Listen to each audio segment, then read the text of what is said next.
Ameaça de recessão vai mudar o eixo do governo Lula. Ultrapassado o capítulo do golpismo, governo deve tomar medidas para atenuar desaceleração da economia, escreve Thomas Trauman. O governo de Luiz Inácio Lula da Silva, PT, não completou ainda um mês e já sobreviveu a uma horda de bárbaros que atacou os símbolos do poder da República, interveio na segurança de Brasília e trocou o comandante do Exército. Nos últimos 25 dias, Lula enfrentou mais turbulência institucional do que nos 8 anos como presidente de 2003 a 2010. Porém, se conseguir virar a página do golpismo, o que o presidente considera ter conseguido com a nomeação do general Tomás Paiva para o comando do Exército, Lula terá de enfrentar a sua maior nêmesis, a possibilidade de uma recessão. Existe um consenso entre economistas de todas as tendências de que a economia está desacelerando.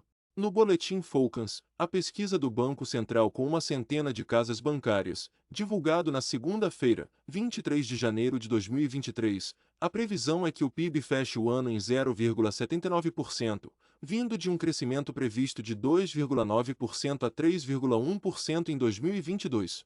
Vários bancos de investimento estimam que o Brasil terá crescimento zero no segundo e terceiro trimestres, podendo ser negativo no quarto. 2 trimestres consecutivos de crescimento zero configuram o que a economia chama de recessão técnica.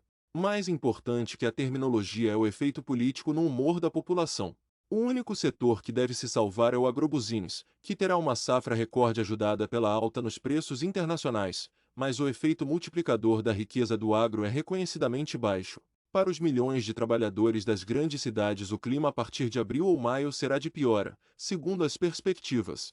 Lula foi eleito com 50,9% dos votos, tem uma oposição radicalizada e está governando como se precisasse a todo momento legitimar a vitória com discursos sobre a necessidade de colocar o pobre no orçamento. Para um presidente que diz sim, outro também, reafirma o seu compromisso com os eleitores mais necessitados do Estado, a perspectiva de uma economia em queda é um pesadelo. A pressão sobre o ministro da Fazenda, Fernando Haddad, se tornará mais pesada. Há pouco que o governo possa fazer para evitar a marcha lenta da economia nos próximos 9 meses, mas entender que esta será a sua maior prioridade ajuda a entender como ele pretende agir.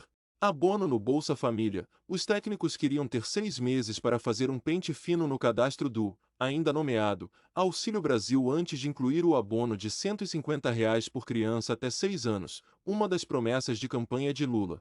O presidente ordenou iniciar o pagamento em março. Renegociação de dívidas. O projeto de renegociação das dívidas de brasileiros que estão negativados, chamado Desenrola Brasil, deve ser fechado antes do Carnaval e lançado em março. Pelo último desenho, o governo vai oferecer um fundo de 10 bilhões de reais a 15 bilhões de reais para garantir o principal da dívida de quem recebe até 2 salários mínimos. São 51 milhões de pessoas nessa situação.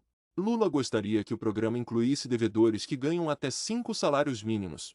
Salário mínimo. O salário mínimo de R$ 1.302 está mantido até maio e o seu reajuste para R$ 1.320, como havia sido prometido pela equipe de transição, depende de cálculos sobre as centenas de milhares de novas aposentadorias concedidas ao final do governo Bolsonaro e que não constavam do projeto de orçamento. A pressão por um reajuste do mínimo será brutal com a economia desaquecendo. Contingenciamento. Em seu ajuste, Haddad previu não gastar 25 bilhões de reais. O cara é o Lula, o homem do povo, é o cara é o Lula.